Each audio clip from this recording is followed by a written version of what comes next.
Morning, friends. Good morning.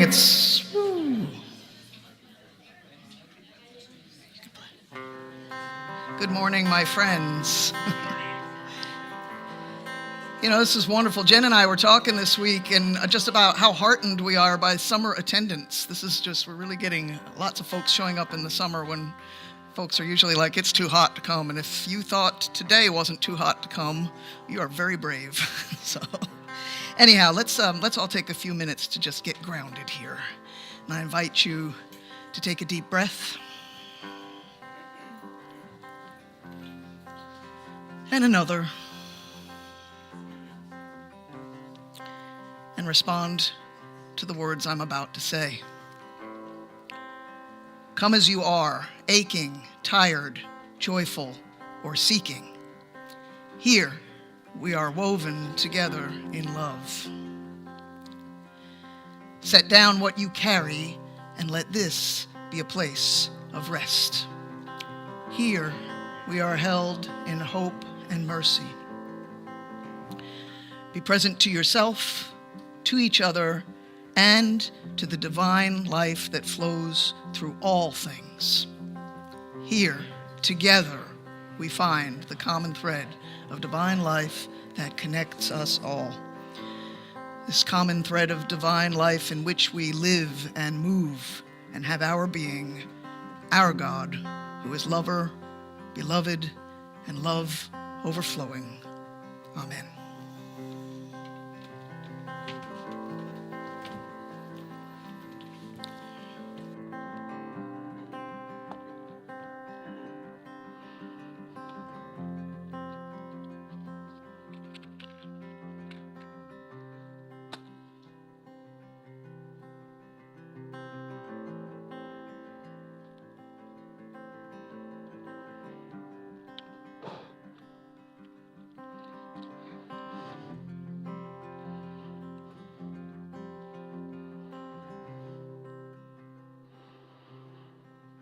Let me not pray to be sheltered from dangers, but to be fearless in facing them. Let me not beg for the stillness of my own pain, but for the heart to conquer it.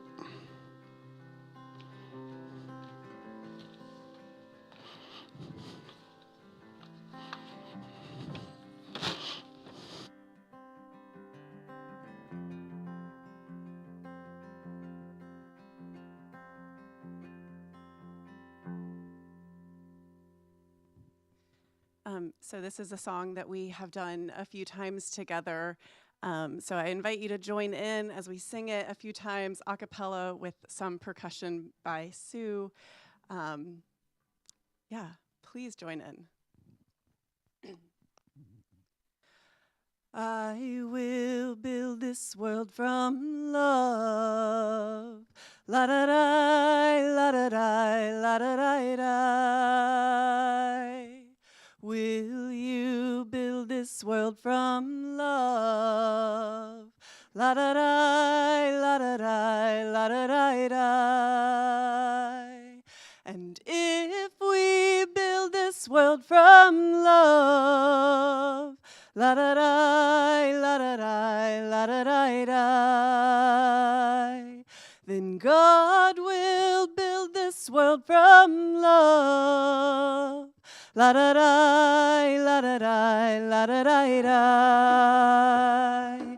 I will build this world from love. La da da, la da da, la da da da. Will you build this world from love? La da da, la da da, la da da da. And if we build this world from love, la da da, la da da, la da da da, then God will build this world from love. La da da, la da da, la da da da. I will build this world from love. La da da, la da da, la da da da. Will you this world from love. La da da, la da da, la da da da. And if we build this world from love, la da da, la da da, la da da da, then God will build this world from love. La da da, la da da, la da da da.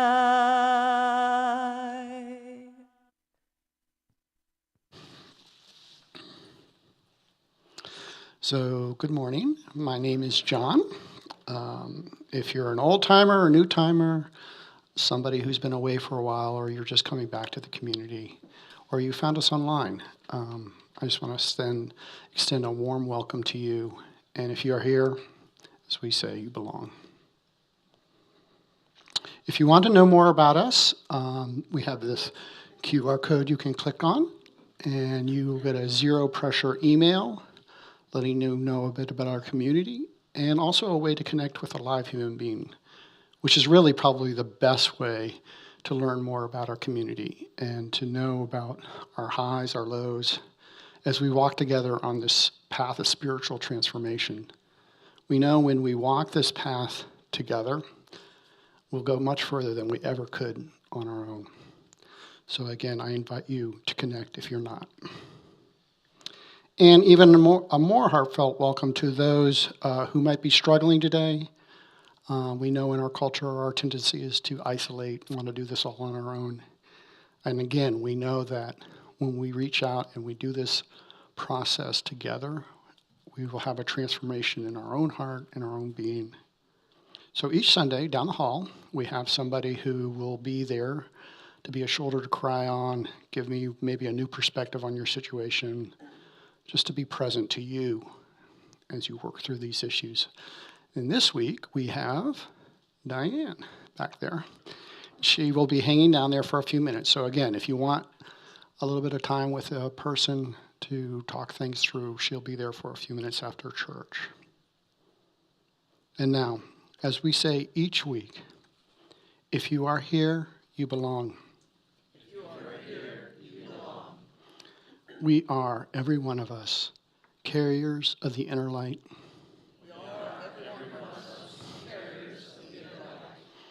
And we are, every one of us, carriers of the divine breath.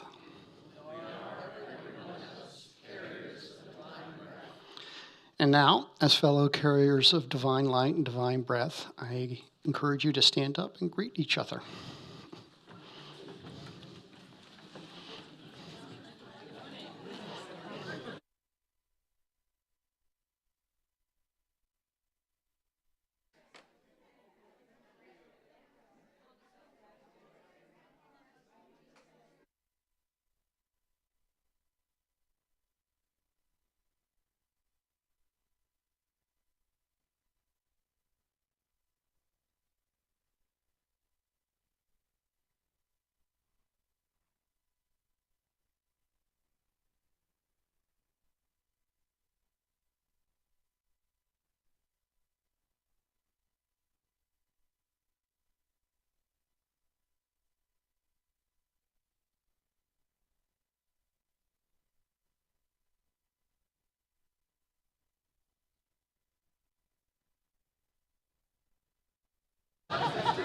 Peace.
can't hear you.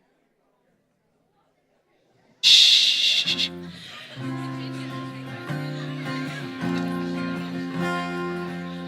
So as you're being seated,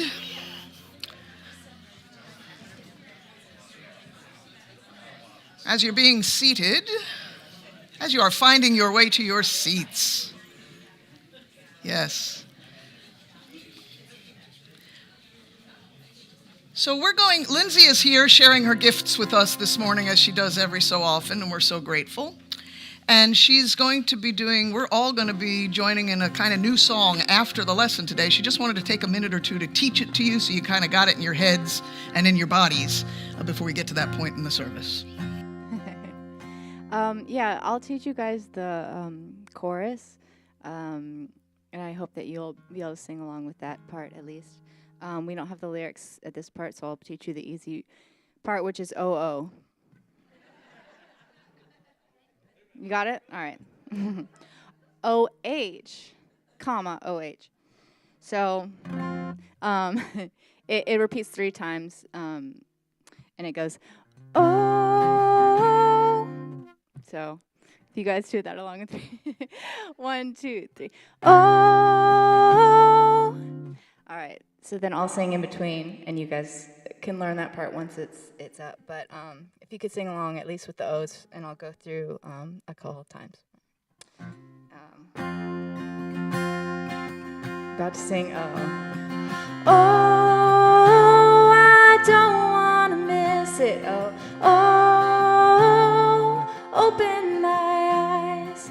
Oh, actually, I lied. This part goes, I know. And you hear how it rhymes? So that the third one will go, I know, if I go looking. Okay, so I'll start at the beginning. All right. Oh. Oh, I don't want to miss it. Oh, open my eyes. I know, if I go looking, I'll find you every time. Okay, I'll do it again. Oh, don't want to miss it. Oh, open my eyes. I know, if I go looking, I'll find you.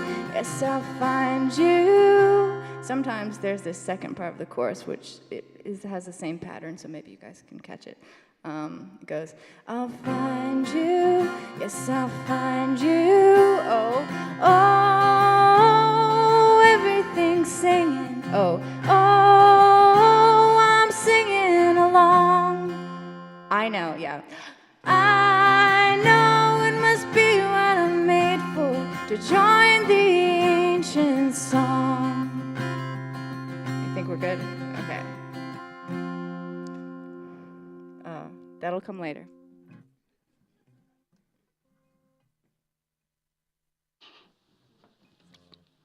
Great. Thanks, Lindsay. All right. Well, while we gather here each Sunday morning, there's a lot more going on in our community. And as you can see from this long list, there is many ways to connect and grow deeper into our community. And I encourage you to do that because it's about being community where we have transformation. But first, we want to know that we're going to have an open board meeting in a couple of weeks down the hall, and everyone is invited, and there will be some remote options as well for you of those online. And if you miss anything or you want to dive deeper into any of those events that we have 3 ways to connect. We have our app, we have our website, and then we also have a weekly newsletter. So if you're in our directory, you'll be receiving that.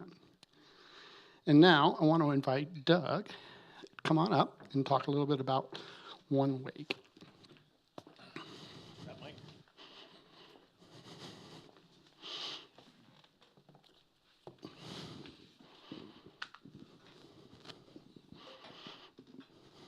Good morning. Good morning. Before I talk to you about One Wake, just a little bit about the deconstruction group that's going to meet in the conference room right after church today. Today, the discussion question is going to be Similar, it's the same one we used in the group meeting at my house last week, because that it was Father's Day.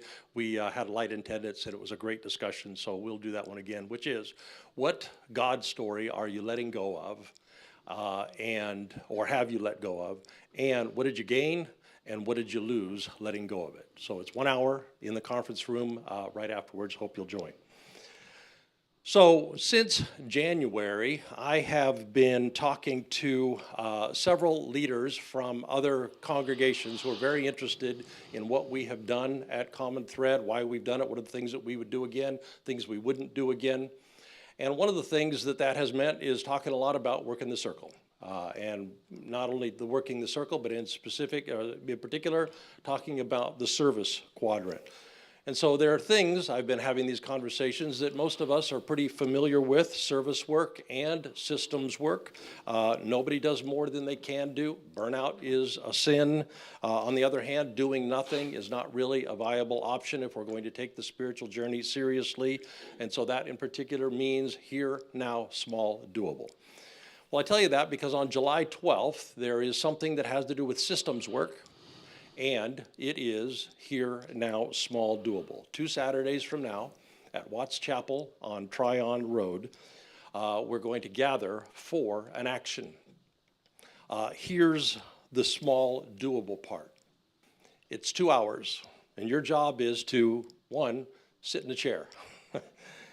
I am hoping that 50 of us from Common Thread will fill chairs that day. 1,000 from all of the One Wake congregations together sitting in a chair.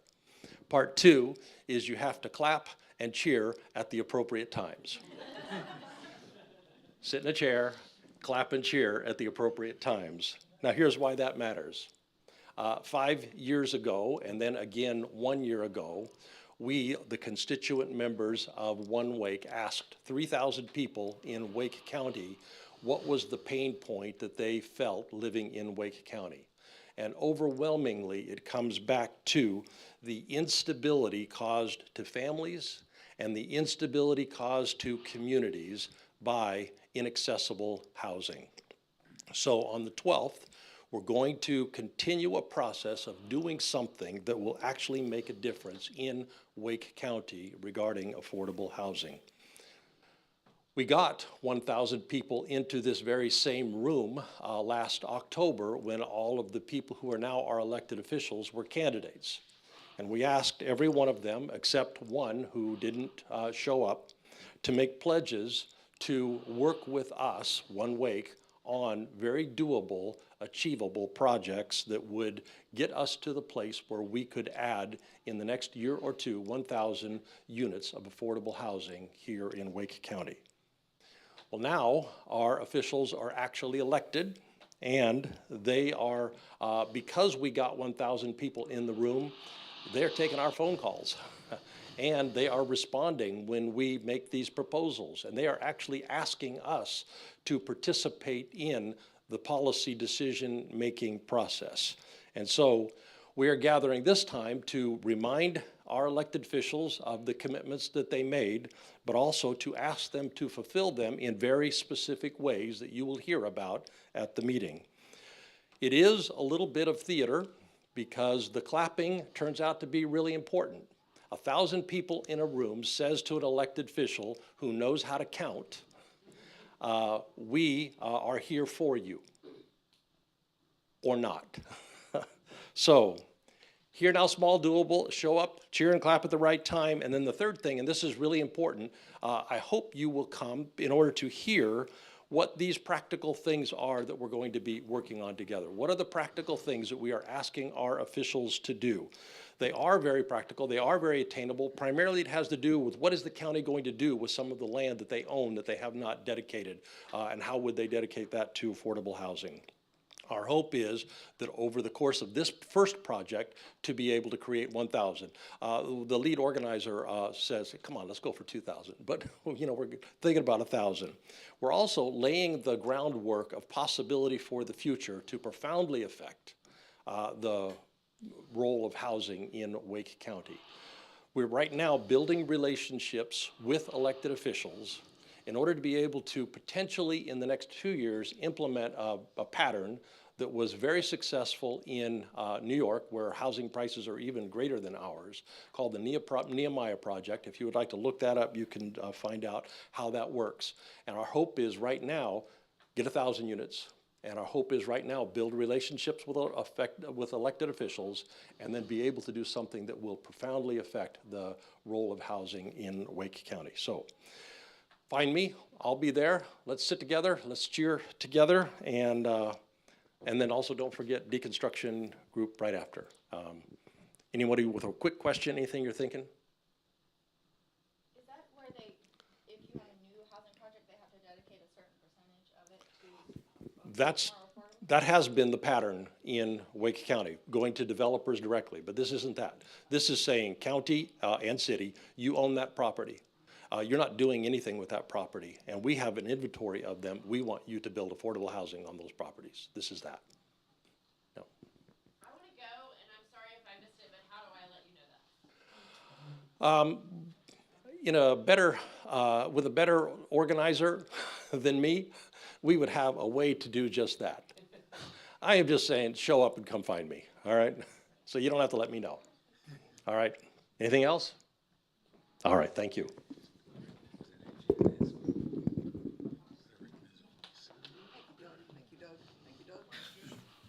Thank you, Doug. It's on Tryon Road. Which way? Near Corbin's Road. Just put it in on your GPS.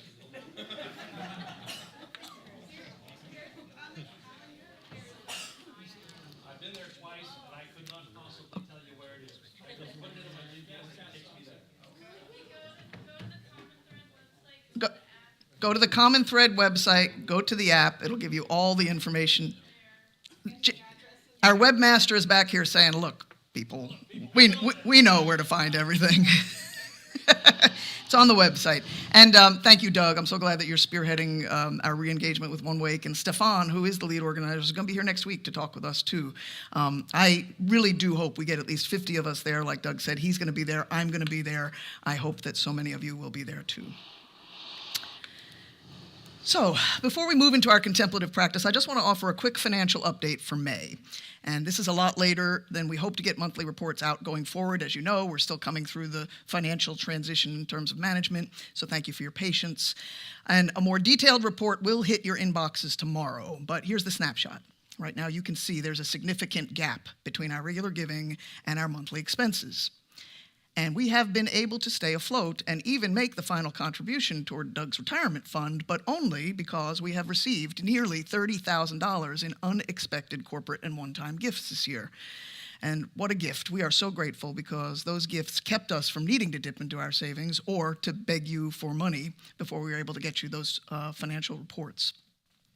But here's the thing, those gifts helped us maintain. They didn't help us add to our savings, and they didn't help us grow. And so our first step is to increase our monthly giving to cover the gap that these extra non-recurring financial gifts have filled for us over the course of this year. And I've looked at our giving for June, and the good news is we're holding steady with our giving, and the other news is going forward, we're still going to need to figure out how to cover that gap. So in tomorrow's report, you'll see more details and a few clear ways you can help us move toward sustainability, because you've asked us to tell you what it is that you can do, and we will. Because this work we're doing together, it is not at all about money, but without enough of it, we won't be able to grow into all we hope to become. And I know we'll get there, because we're in it together. We always have been. Thanks for continuing to be in it with us. And now, let's take a moment to get settled.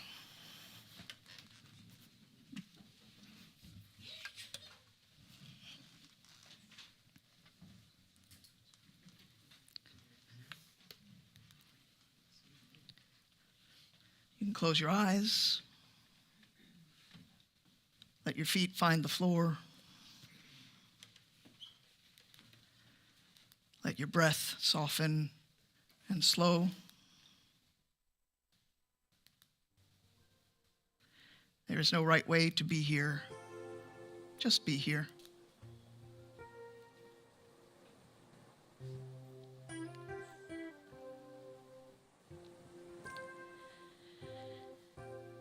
And begin, if you are able to notice where your body meets the earth.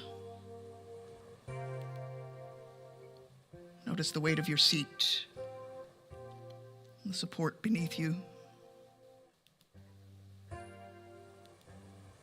It's a quiet invitation of gravity saying, you are held, you belong.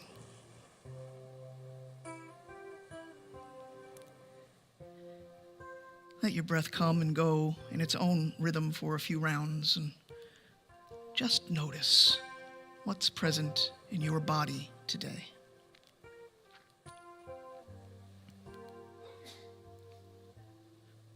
You may find tension.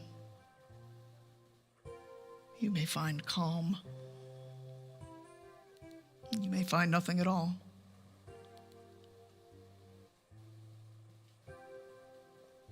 Whatever you find, welcome it.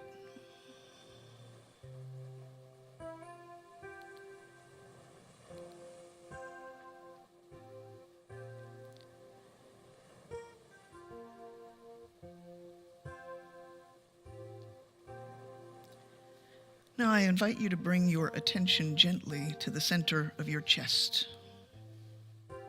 Put your hand over your heart if that's helpful. To this quiet center. This part of you that stays collected even when life burns hot.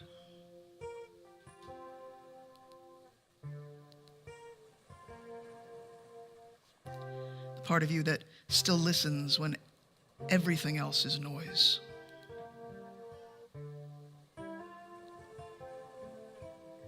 Let's feel into that place.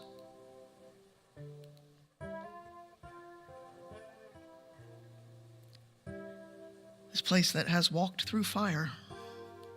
This place that has known grief and still, somehow, is steady deep within you.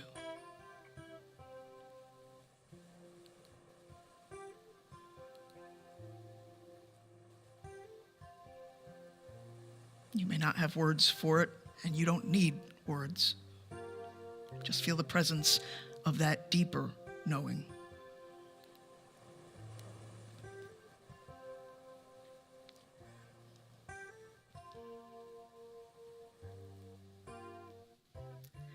This is the part of you that walks through places you'd rather not go and learns in the dark the sound of hope.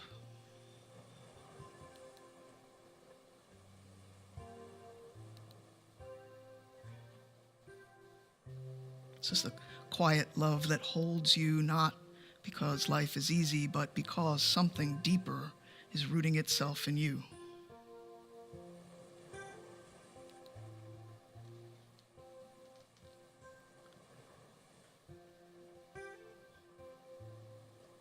Let yourself rest in that deep love now.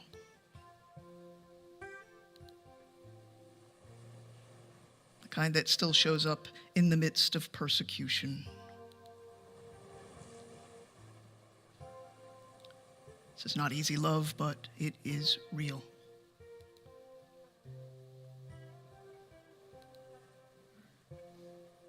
So we let it hold us now. For this breath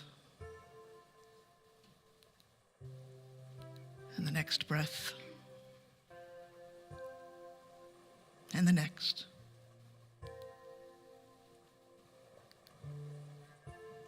And into our song.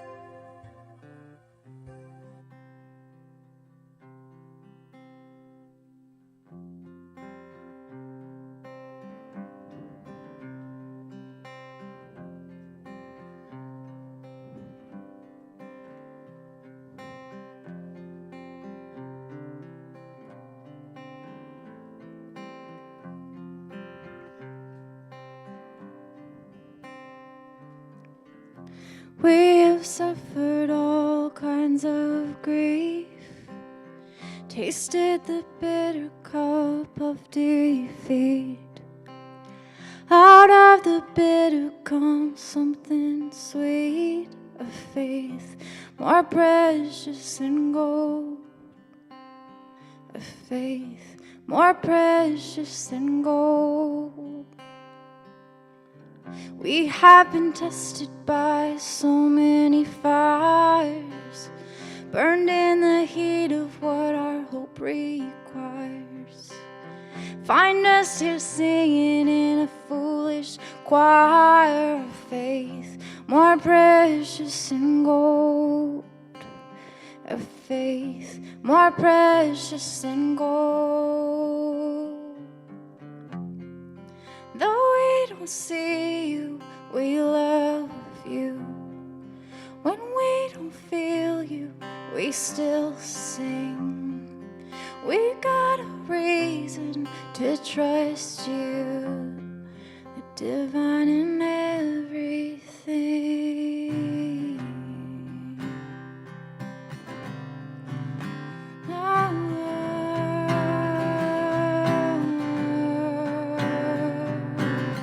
There is a secret we can only know, walking through places we don't want to go. 'Cause in the dark we learn the song of hope, of faith, more precious than gold, of faith, more precious than gold. Though we don't see you, we love you. When we don't feel you, we still sing. We've got a reason to trust you, divine in everything. Tears on the altar from all we've lost, following you no matter what it costs. Maybe you whisper, maybe you roar. This is the sound of those whose love is raw. Tears on the altar from all we've lost, following you no matter what it costs. Maybe you whisper, maybe you roar. This is the sound of those whose love is raw. This is the sound of those whose love is raw.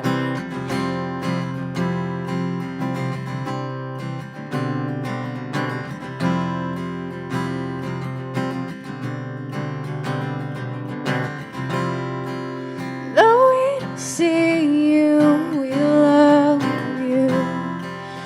When we don't feel you, we still sing. We've got a reason to trust you, divine in everything. Oh, divine in everything. Though we don't see you, we love you. When we don't feel you, we still sing. We've got a reason to trust you, divine in everything. Oh, divine in everything, divine in everything.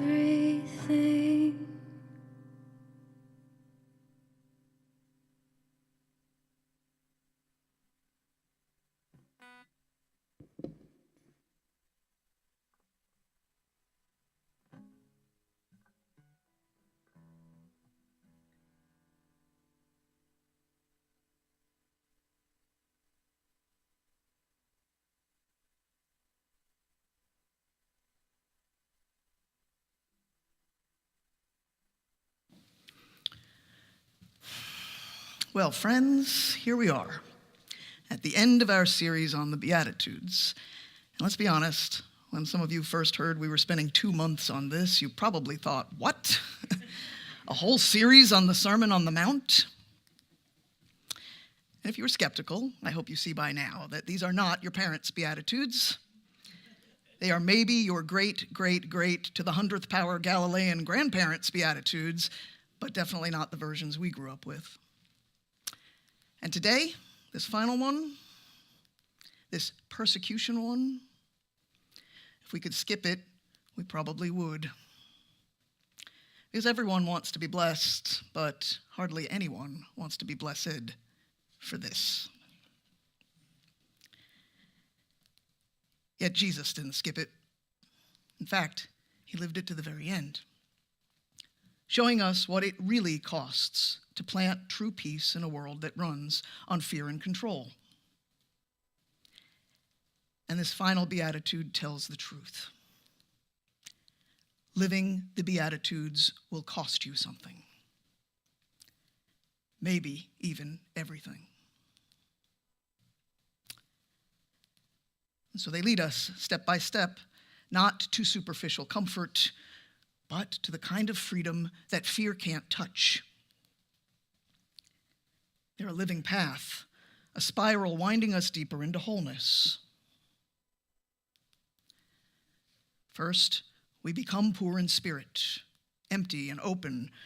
We lay down our illusions of control and remember that we are already held by a love that doesn't depend on our striving. Then we mourn, not just our own grief for who we thought we were and the losses we carry, but for the sorrow woven into the world. We stop pretending everything's fine, and we let our hearts break open to what needs healing.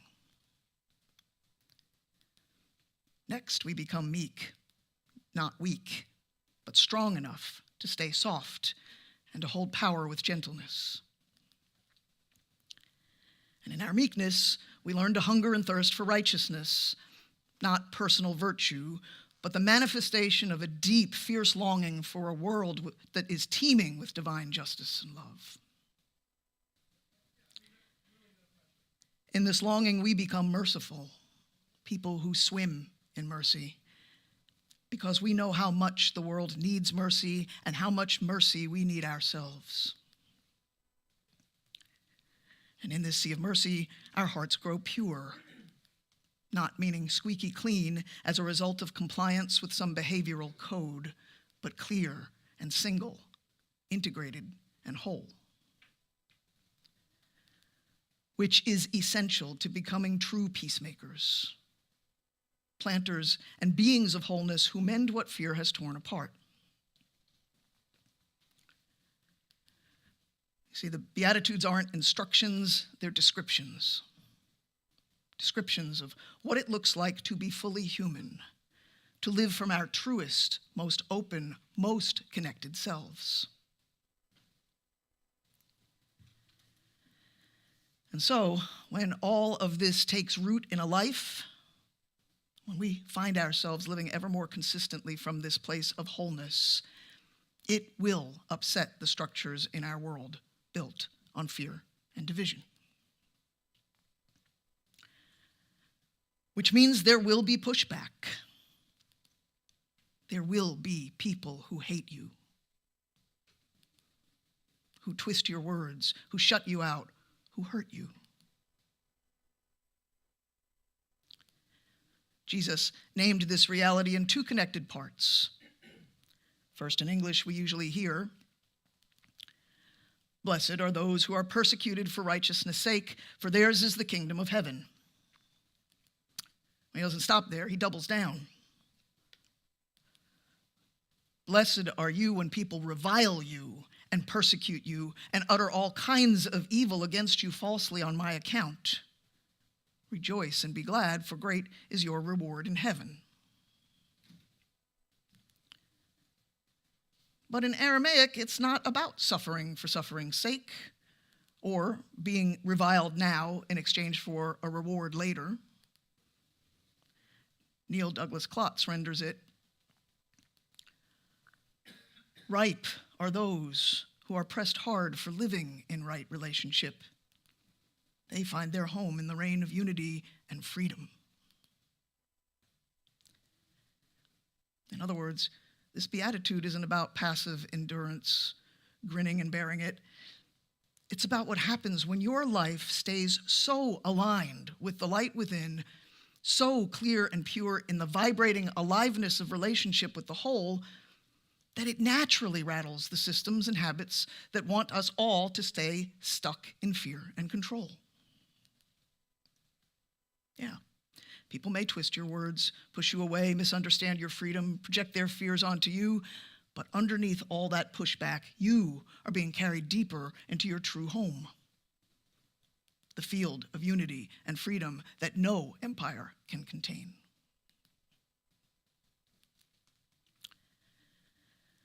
But living aligned like this does not always follow a clear and simple path. Dietrich Bonhoeffer's story shows us that painfully well. Dietrich Bonhoeffer was a young Lutheran pastor and theologian who, in his book, The Cost of Discipleship, called out what he named cheap grace, the idea that you could follow Jesus without it costing you anything. He wrote, "When Christ calls a man, he bids him come and die."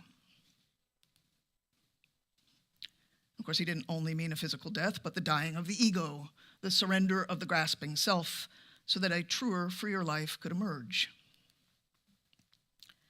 And yet, in the midst of the horror of the Nazi regime, Bonhoeffer joined a secret plot to assassinate Adolf Hitler. Now, he agonized over this decision, believing to do nothing would make him complicit. And his story has often been polished into a simple hero's tale, but the truth is much more complex. He's a man of courage who resisted nationalism, who called out cheap grace, but who also wrestled deeply with what faith and conscience require when empire and fear hold sway.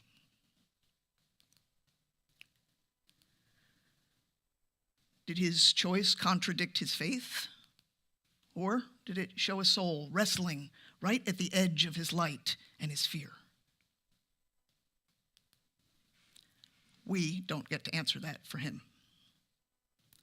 But Bonhoeffer's story reminds us of Morgan's question during What Are You Thinking last week? Is violence ever acceptable? I don't think that question lends itself to a tidy yes or no answer, but it does beg a deeper question. What level of consciousness keeps creating a world where violence seems like our only option in the first place?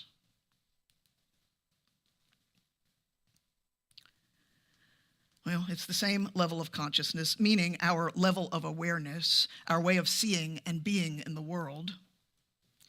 It's the same level of consciousness that gives rise to the aggressive forms of violence we believe must be stopped by force. Tyranny, slavery, genocide, all of them rooted in fear and domination, and then answered with violence because they were violence set loose in the first place. And so our world endures war after war. Violent eruptions meant to eradicate evils seeded by that same fear-driven mind. And sometimes force does stop what must be stopped. I mean, if someone threatened our children, for instance, of course we would act to protect them. But even when force interrupts an immediate threat, it never uproots the deeper seeds that give rise to it. Yes, Hitler fell, but the ideology that fed him still corrupts and spreads. Slavery was abolished, yet racism mutates and persists in countless forms. So, yes, our instincts will rush to defend what we love. But the Beatitudes invite us to stay curious. Is there a presence, a clarity, a courage so deep that it could meet any threat with a different kind of strength? And it might feel impossible to picture what that looks like. Maybe what seemed, but maybe what seems impossible is exactly where the Beatitudes are pointing us, inviting us to tend the deeper soil, to root our lives so deeply in courage that fear cannot bend us, becoming the kind of people whose very presence disrupts the old cycles of harm, so that over time, fewer of us feel compelled to defend who and what we love with violence. Because every generation who does this inner work, who dares to live from a clearer consciousness, helps widen the path, making it more possible that our children's children will not inherit our unhealed fear, nor feel bound to repeat it. And maybe that's why it matters so much that we listen as clearly as we can to Jesus' words, which are really invitations to root ourselves in that deeper consciousness. We've already seen how hearing these Beatitudes in Aramaic makes those invitations clearer. But there's another window, one that opens this final beatitude even wider. And it comes from a text some of you know well by now. It's the Gospel of Thomas. So if you are unfamiliar, Thomas is what we call a non-canonical gospel, meaning that the imperial church a few centuries after Jesus chose to leave it out of the official Bible. Not because it was false, but most likely because the things Jesus says in it are too alive, too challenging, too threatening to the power structures that prefer obedience to an institution over direct experience of God. And that threat is likely what led Bishop Athanasius of Alexandria to order every copy of Thomas and his region destroyed back in the 4th century. But some brave monks refused to do it. They hid the scrolls in jars deep in the Egyptian desert, trusting, living from that deep inner light, that someday the world might be ready, or as Jesus might say, ripe, to hear these deeper words again. And maybe it was a blessing in disguise that Thomas stayed hidden until 1945, because it escaped centuries of translation tweaks and doctrinal polishing that shaped our familiar Bible passages. So you could make a strong case that what we hear in Thomas, raw and unfiltered, is closer to Jesus' original voice than any other text we have. And when it comes to this final beatitude, Thomas gives us a line that names exactly the kind of freedom those who truly live the Beatitudes will know deep in their souls. Blessed are you in the midst of persecution, who, when they hate and pursue you even to the core of your being, cannot find you anywhere. You. Blessed is your truest self, when the small self that fears persecution cannot be found. This is the final gift of the Beatitudes, not just white-knuckling our way through hardship, but living with such clear meekness, pure-heartedness, mercy, hunger for righteousness, and holy emptiness, that when persecution comes sniffing for fear to grab, there is no frightened self left to find. There's no scrambling to defend, no ego to protect, only the inner light.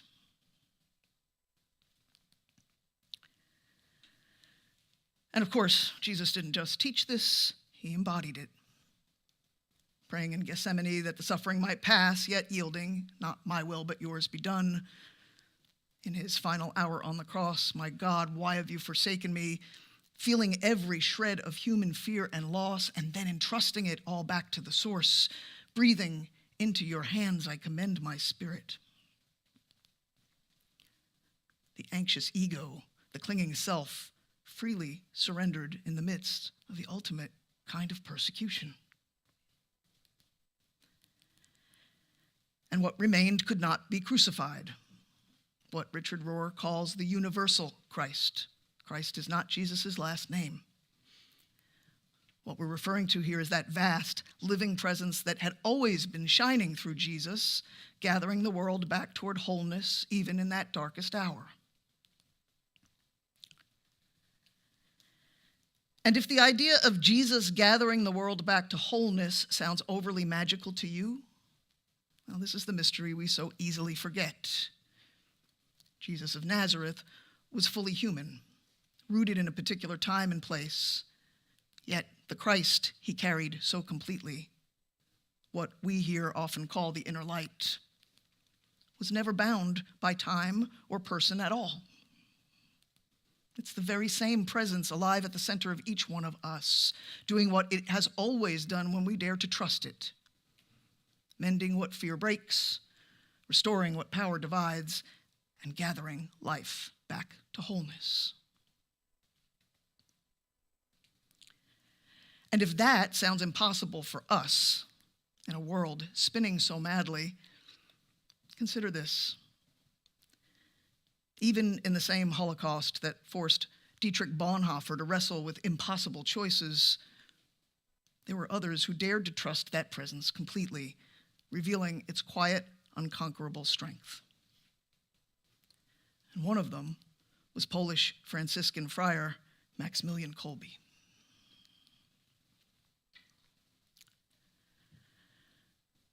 So Father Max was a prisoner at Auschwitz. One day, another prisoner escaped, and the punishment was that the SS would choose 10 men at random to die in a starvation bunker. One of the men fell to his knees, pleading to be spared so he could return to his children. And in that moment, Kolbe calmly stepped forward, offering his own life in the man's place. It was not a calculated strategy, but a movement from a heart within a person who had done the work. So integrated, so emptied of self, and so open to divine mercy that there was no hesitation. He had the capacity to fully inhabit Bonhoeffer's own words: when Christ calls a man, he bids him come and die. And in the starvation bunker, Kolbe prayed and sang and comforted his companions, caring for each one of them, one by one, until each of them had died.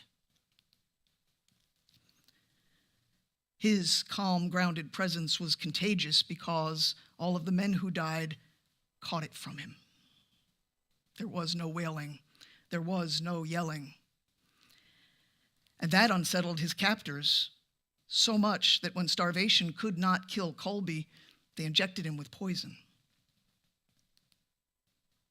And witnesses later said Kolbe went to his death as peacefully as one simply crossing a threshold, and in the midst of that unspeakable horror, these witnesses glimpsed the most radiant encounter of divine love they had ever known.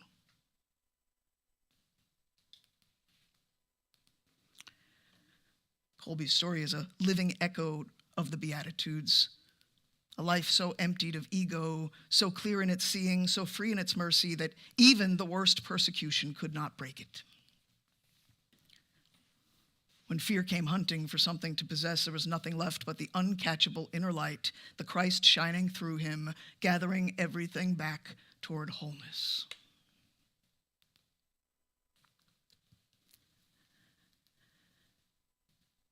And while the price both Jesus and Maximilian Kolbe paid might loom impossibly large in our imaginations, what matters most is not the scale of the suffering, but the posture from which they inhabited it.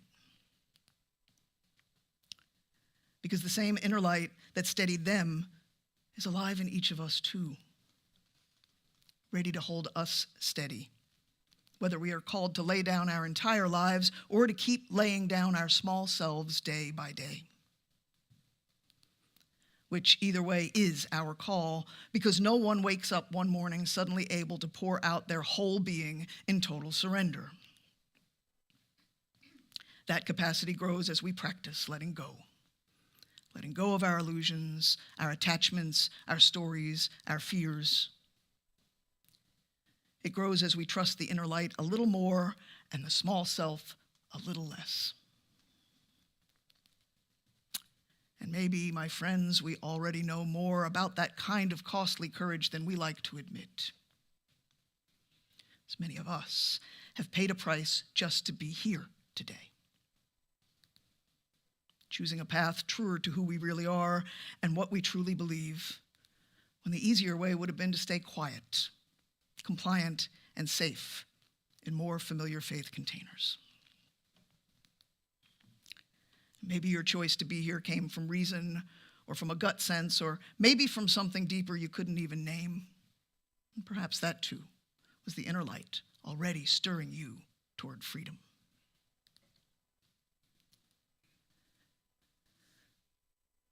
So this series isn't really asking us to start a whole new path, but to remember how far we've already come and to trust how much deeper this freedom can carry us. Because these Beatitudes might sound beautiful in this chapel, but when they meet real life, they cost us. They cost us the calm of pretending, the comfort of silence, the illusion of control. They ask us to pay fierce, loving attention, to see where we settle for false peace because true wholeness would shake things up. To notice where we feel compelled to stir things up in service of our own ego rather than seeking deeper healing. To notice where we swallow our truth just to keep things smooth, to observe where we hide behind pleasantries because we're afraid of being misunderstood or pushed out. And when we notice these places, we don't have to shame ourselves or will ourselves forward. We can simply return to that steady place within, trusting that the next right step will rise, moved by a courage far deeper than fear, trusting the inner light can handle the cost. So the question is, are we willing to trust that the inner light can handle the cost? Are we willing to live these Beatitudes all the way through, to do the quiet, hidden work that makes us uncatchable by fear? Are we willing to loosen our grip on approval, comfort, and control? Are we willing to stand clear-hearted and rooted side by side, paying what it costs to help gather this world back toward wholeness, trusting that what feels impossible alone becomes strong and steady when we hold it together? Because there is a cost to living in the freedom this world cannot give and cannot take away. The cost is everything. And on the other side is more than everything. It is everything and more wonder than we can imagine, and the freedom of nothing left to lose.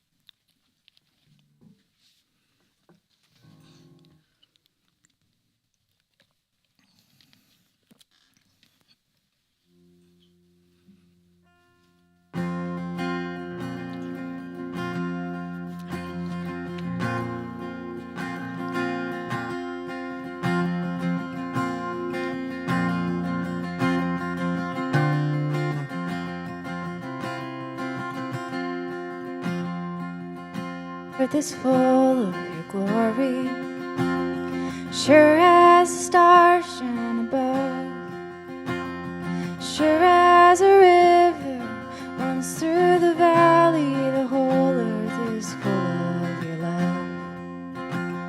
The whole earth is full of your goodness. There's good in each glimmer of light.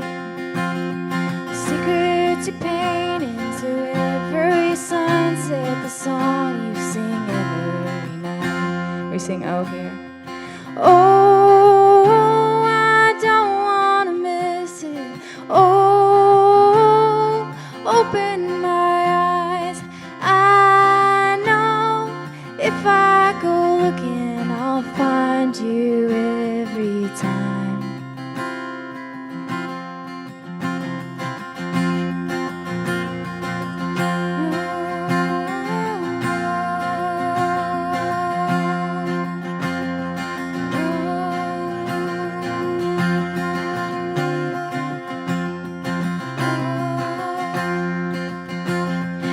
whole earth is full of patience.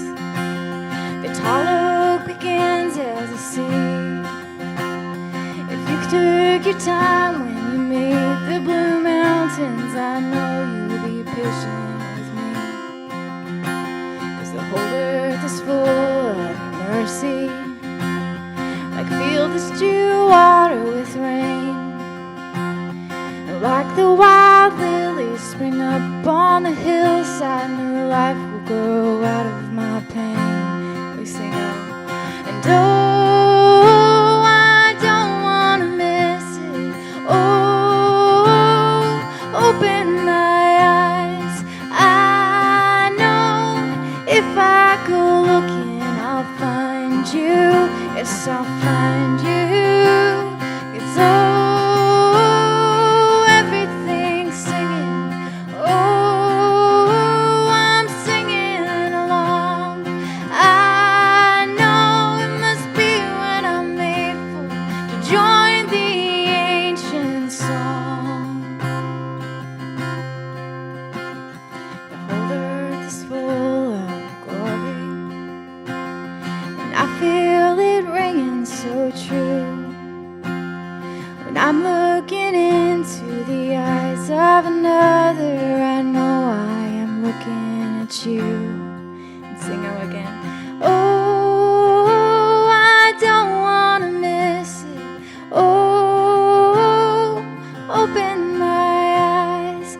I know if I go looking, I'll find you every time. The whole earth is full of glory, sure as the stars shine above, sure as a river winds through the valley. The whole earth is full of your love. The whole earth is full of your love.